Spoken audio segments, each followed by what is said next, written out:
Réunion Actualité. Bonjour à tous, à la une de l'actualité et au menu de ce journal, une nouvelle journée de mobilisation contre la réforme des retraites. Ces perturbations liées à ce jeudi noir sont à attendre de partout et notamment dans les transports scolaires.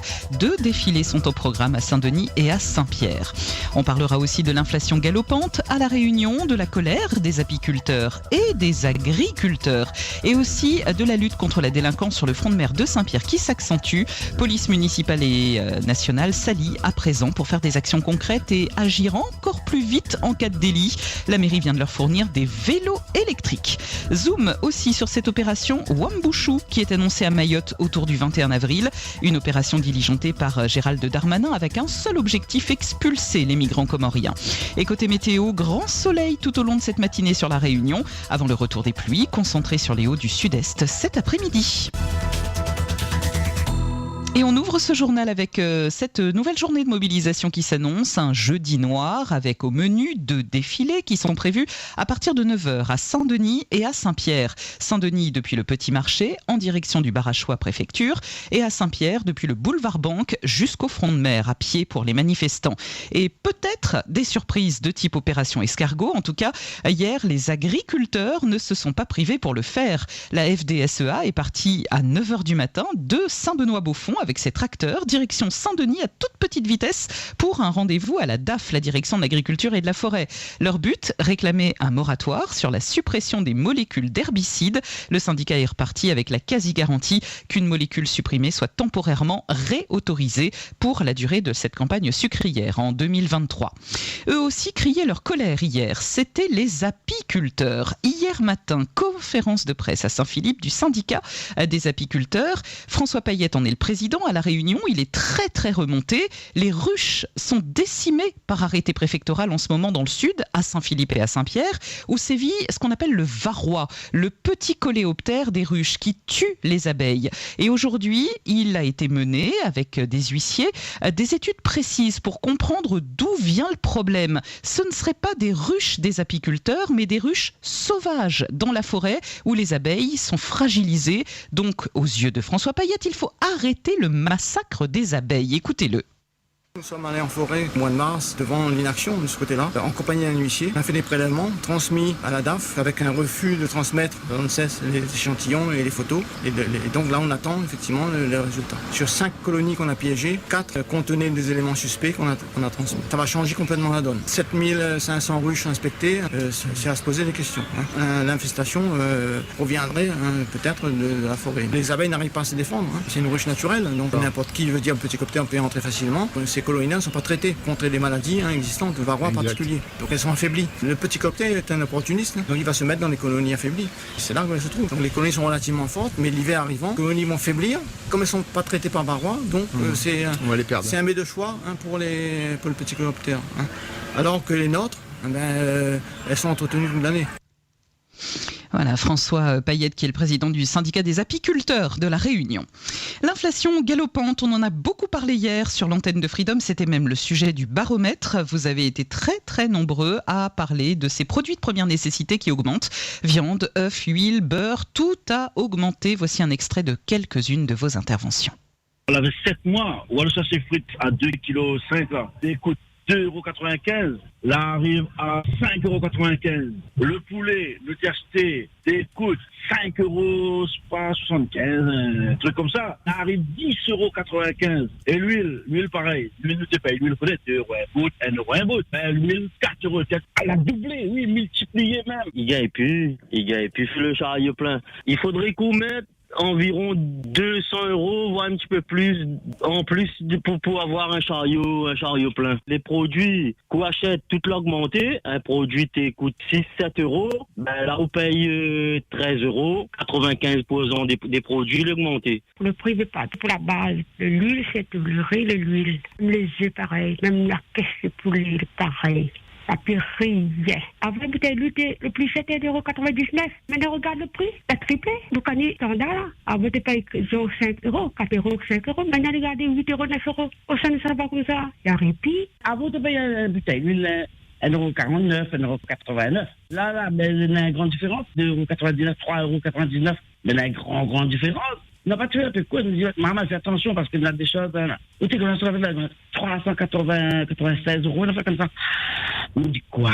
396 euros? Je me dis, on a donc. J'ai constaté qu'effectivement, un certain nombre de prix avaient augmenté. J'ai constaté aussi que la plupart des grandes surfaces en ce moment mettent le kilo de chouchou à 0,67 €. Ça change un peu des 8 € d'il y a quelque temps. Et moi, je connais quelques bouchers charcutiers qui n'hésitent pas à mettre en vente 10 carcasses de poulet encore bien charnues à 2 € les 10. Et j'achète pour 4 €, ce qui me fait 20. Et figurez-vous qu'en les mettant par petits sachets de 2, et on est 2 à la maison, on se régale. Et les os sont évidemment pour les toutous. Voilà, ça, ce sont quelques petits moyens de lutter contre l'inflation. On parle d'insécurité, des moyens supplémentaires pour la police de Saint-Pierre. Police nationale et municipale s'allie désormais à Saint-Pierre pour des actions concrètes sur le front de mer notamment. La mairie vient de leur fournir, c'était hier matin, des vélos à assistance électrique, histoire d'être encore plus réactifs pour aller sur le front de mer et stopper la délinquance. Les précisions de l'élu Mohamed Omarji. Nous avons assisté ce matin à une cérémonie de remise de vélos à assistance électrique à destination des policiers nationaux et municipaux. Cette cérémonie de remise s'inscrit dans le cadre d'une coopération entre la police nationale et la police municipale. Nous allons donner les moyens à ces policiers de pouvoir pacifier le front de mer, d'assurer la sécurité de nos concitoyens, notamment le week-end. Ces vélos à assistance électrique s'inscrivent dans une logique déjà écologique, mais aussi pour permettre à ces policiers d'intervenir rapidement, d'être beaucoup plus maniables et d'intervenir beaucoup plus efficacement sur le territoire Saint-Pierrois. Il y a quelques années, le front de mer de Saint-Pierre était craint.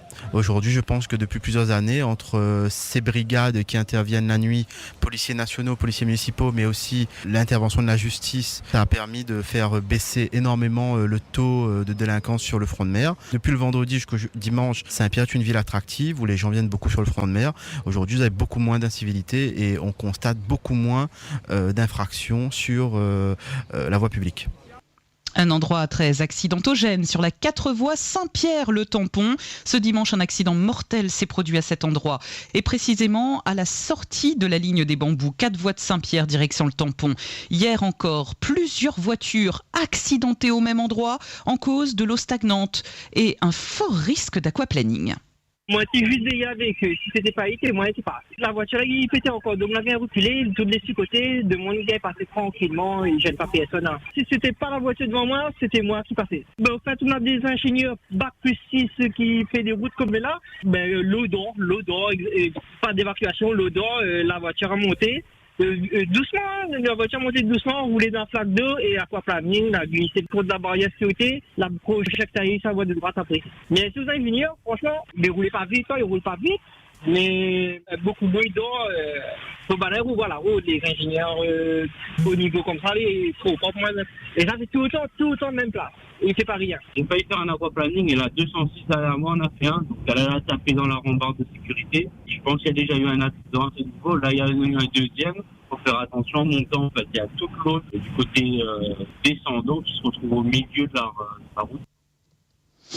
Freedom, il est 6h passé de maintenant 40 minutes. Évoquons cette opération Wambushu qui se déroulera aux alentours du 21 avril du côté de Mayotte. C'est une opération qui a été diligentée par Gérald Darmanin, le ministre de l'Intérieur, et il doit commencer toutes ces opérations à la fin du mois.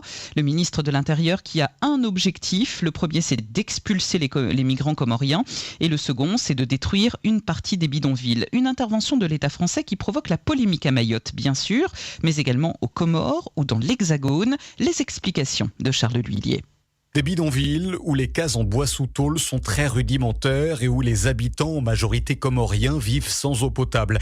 Mais des lieux où les Mahorais comme Safina ne vont plus. Trop dangereux. Dans ces quartiers, vous avez des trafics de tout genre, des bandes rivales venant d'ailleurs qui s'organisent pour pouvoir attaquer nos maisons, pour caillasser nos véhicules, toutes sortes de trafics de drogue, de prostitution, des quartiers insalubres, des gangs. Mais en tous les cas, il faut que les bidonvilles cessent de pousser dans nos terrains, qui sont des terrains privés qui appartiennent à des populations mahoraises. Les gens doivent comprendre qu'ici, nous sommes dans une république française. C'est justement pour endiguer cette délinquance que l'État français souhaite reconduire aux Comores ceux qui vivent dans ces quartiers. Mais depuis l'Hexagone, Wambushu ne fait pas l'unanimité. Plusieurs associations veulent se mobiliser, notamment les membres de la Marche des Solidarités comme Romain Pastor. Darmanin prévoit l'envoi de 500 gendarmes et de 120 policiers supplémentaires à Mayotte afin que ces renforts-là expulsent quotidiennement 250 à 280 Comoriens et Comoriennes par jour pendant 2 mois, détruisent aussi ce qu'ils appellent des bangas, un logement très précaire, et ils veulent en détruire plus de 1000. Cette opération serait un